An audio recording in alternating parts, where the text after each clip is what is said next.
Bonjour maître, Bonjour, merci de répondre à nos questions. je vous en prie, c'est toujours un plaisir.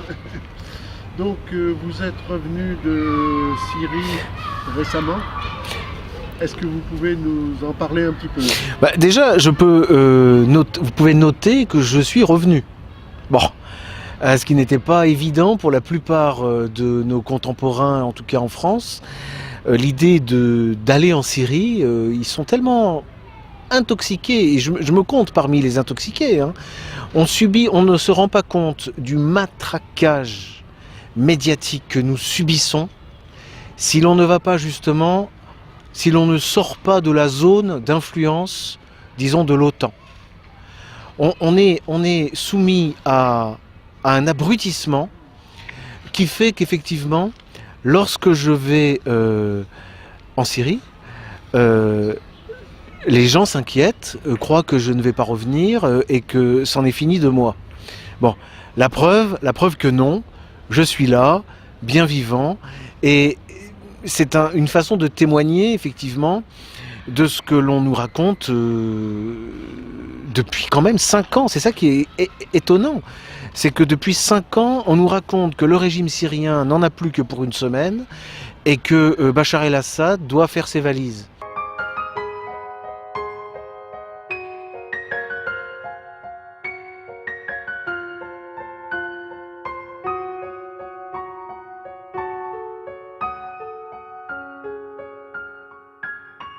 Je me rends en Syrie en tant que modeste avocat et aussi en tant que chercheur, hein, en tant que docteur en droit, pour y donner des conférences, pour y rencontrer des confrères, des collègues avec qui nous échangeons sur la situation et sur l'état du droit international. Il faut admettre que le droit a été comme investi de l'intérieur par des voyous. Lorsque vous avez la police ou l'armée qui tente de protéger la population en luttant contre des terroristes, eh bien, c'est cette police et cette armée qui sont accusées de crimes contre l'humanité. Deuxième exemple, donc, l'antisémitisme. Il faut savoir qu'en Occident, c'est l'arme absolue. L'accusation d'antisémitisme signifie la mort, parfois même la mort physique, puisque vous avez toujours des voyous et des déséquilibrés qui sont prêts à tuer celui que les médias ont accusé d'antisémitisme. Mais alors il faut savoir qu'il n'y a ce mot d'antisémitisme n'est pas dans la loi pénale, il n'y a aucune définition. Ce n'est pas une infraction. Ça fait partie aussi des choses dont on n'a pas idée tant que l'on est resté en France. L'ambiance en Syrie est absolument extraordinaire pour nous Français.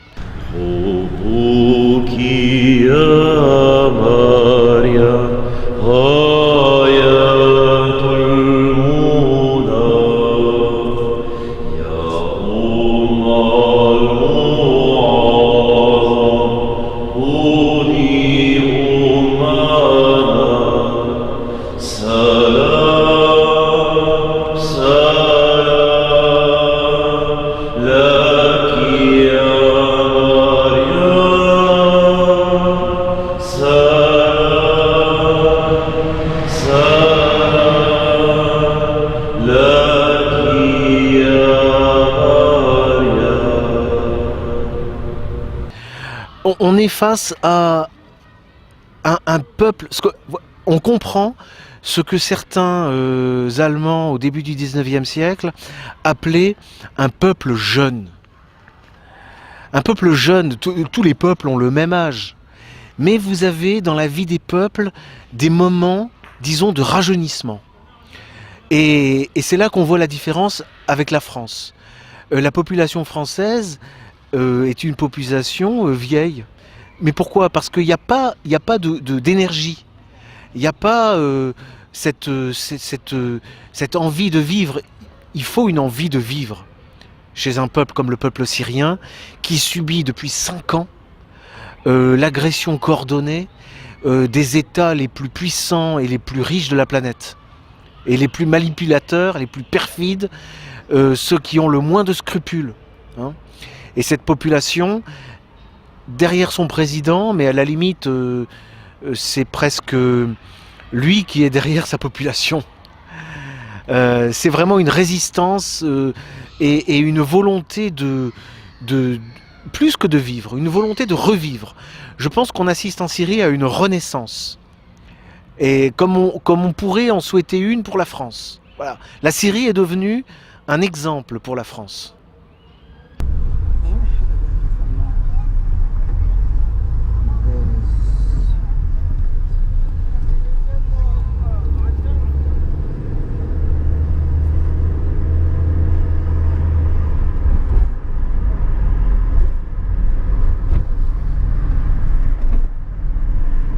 Il faut voir que c'est absolument insupportable de voir l'armée syrienne, la police syrienne, comme on l'appelle entre guillemets le régime syrien, accusé d'ensanglanter la population syrienne, alors que l'État syrien est vraiment le rempart protecteur de la population et les terroristes depuis 5 ans commettent les pires abominations en Syrie, mais comme cette offensive terroriste, elle est à 80% médiatique, elle s'accompagne d'un mensonge systématique et l'ignominie, ce n'est pas seulement de trucider, de torturer, d'éventrer les civils, mais c'est également de faire croire que c'est le régime qui commet ces atrocités. Bon, c'est absolument abominable, je ne comprends pas, enfin, peut-être faudrait-il que peut-être les populations françaises, si elles étaient informées de la réalité de ce qui se passe, si elles prenaient conscience que réellement les gens qui gouvernent en France sont capables des pires atrocités, peut-être que les populations réagiraient. Elles ont fait preuve déjà ces derniers mois, cette année, de leur sensibilité. Donc on ne peut expliquer cette insensibilité de la population française au regard de ce qui se passe en Syrie que par le matraquage dont je vous parlais tout à l'heure. C'est ça le réel problème.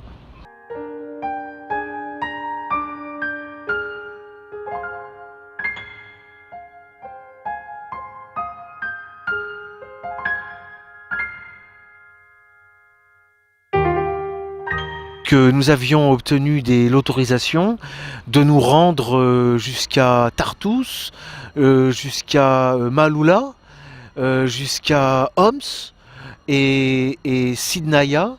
Bref, nous avons passé plusieurs jours en dehors de Damas sur des routes qui sont contrôlées par l'armée syrienne et nous avons pu constater qu'effectivement cette ambiance de résistance, elle est répandue en fait, dans toute la Syrie, à part les endroits qui sont dominés par des terroristes, qui sont pour la plupart quasiment dépeuplés, pour le reste du territoire, on a une population qui résiste contre l'agression internationale dont elle est victime.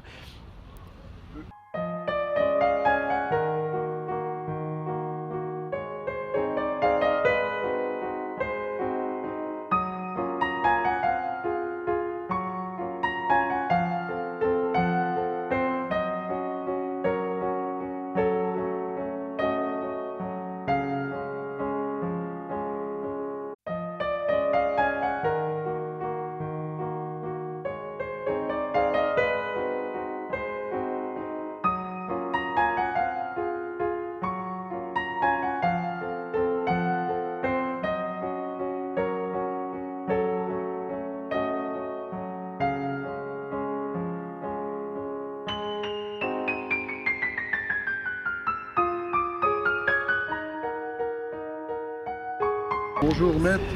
Bonjour. Merci de répondre à nos questions. Ben, je vous en prie, c'est toujours un plaisir. Donc vous êtes revenu de Syrie récemment. Est-ce que vous pouvez nous en parler un petit peu? Déjà, vous pouvez noter que je suis revenu. Bon, ce qui n'était pas évident pour la plupart de nos contemporains, en tout cas en France.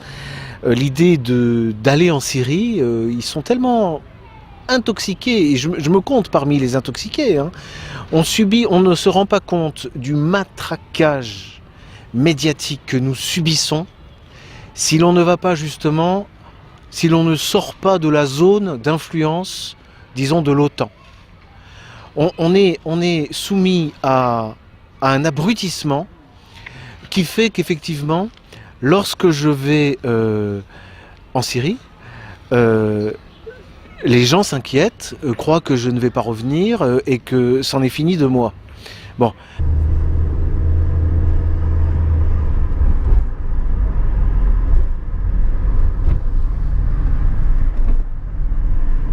Il faut voir que c'est absolument insupportable de voir l'armée syrienne, la police syrienne, comme on l'appelle entre guillemets le régime syrien, accusé d'ensanglanter la population syrienne, alors que l'État syrien est vraiment le rempart protecteur de la population et les terroristes depuis 5 ans commettent les pires abominations en Syrie, mais comme cette offensive terroriste, elle est à 80% médiatique, elle s'accompagne d'un mensonge systématique et l'ignominie, ce n'est pas seulement de trucider, de torturer, d'éventrer les civils, mais c'est également de faire croire que c'est le régime qui commet ces atrocités. Bon, c'est absolument abominable, je ne comprends pas, enfin, peut-être faudrait-il que peut-être les populations françaises, si elles étaient informées de la réalité de ce qui se passe, si elles prenaient conscience que réellement les gens qui gouvernent en France sont capables des pires atrocités, peut-être que les populations réagiraient. Elles ont fait preuve déjà ces derniers mois, cette année, de leur sensibilité. Donc on ne peut expliquer cette insensibilité de la population française au regard de ce qui se passe en Syrie que par le matraquage dont je vous parlais tout à l'heure. L'arme absolue, l'accusation d'antisémitisme, signifie la mort, parfois même la mort physique, puisque vous avez toujours des voyous et des déséquilibrés qui sont prêts à tuer celui que les médias ont accusé d'antisémitisme. Mais alors il faut savoir qu'il n'y a ce mot d'antisémitisme n'est pas dans la loi pénale, il n'y a aucune définition, ce n'est pas une infraction. Ça fait partie aussi des choses dont on n'a pas idée tant que l'on est resté en France. L'ambiance en Syrie est absolument extraordinaire pour nous Français.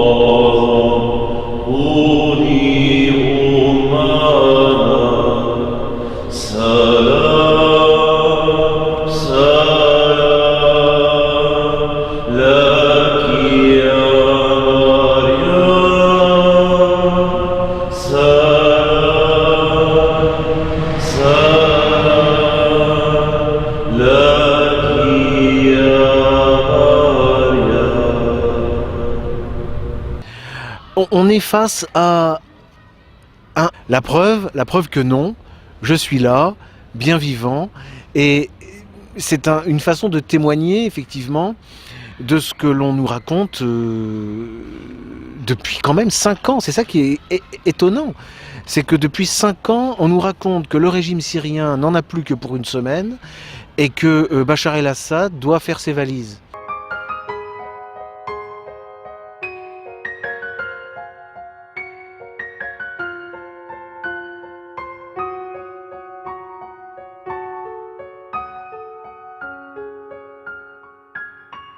Je me rends en Syrie en tant que modeste avocat et aussi en tant que chercheur, hein, en tant que docteur en droit, pour y donner des conférences, pour y rencontrer des confrères, des collègues avec qui nous échangeons sur la situation et sur l'état du droit international. Il faut admettre que le droit a été comme investi de l'intérieur par des voyous. Lorsque vous avez la police ou l'armée qui tente de protéger la population en luttant contre des terroristes, Eh bien, c'est cette police et cette armée qui sont accusés de crimes contre l'humanité. Deuxième exemple, donc, l'antisémitisme. Il faut savoir que en Occident, c'est Un peuple, on comprend ce que certains Allemands au début du 19e siècle appelaient un peuple jeune. Un peuple jeune, tous les peuples ont le même âge. Mais vous avez dans la vie des peuples des moments, disons, de rajeunissement. Et c'est là qu'on voit la différence avec la France. La population française est une population vieille. Mais pourquoi? Parce qu'il n'y a pas, d'énergie. Il n'y a pas cette envie de vivre. Il faut une envie de vivre chez un peuple comme le peuple syrien qui subit depuis 5 ans l'agression coordonnée des États les plus puissants et les plus riches de la planète. Et les plus manipulateurs, les plus perfides, ceux qui ont le moins de scrupules. Hein. Et cette population, derrière son président, mais à la limite, c'est presque lui qui est derrière sa population. C'est vraiment une résistance et une volonté de plus que de vivre, une volonté de revivre. Je pense qu'on assiste en Syrie à une renaissance. Et comme on pourrait en souhaiter une pour la France. Voilà. La Syrie est devenue un exemple pour la France.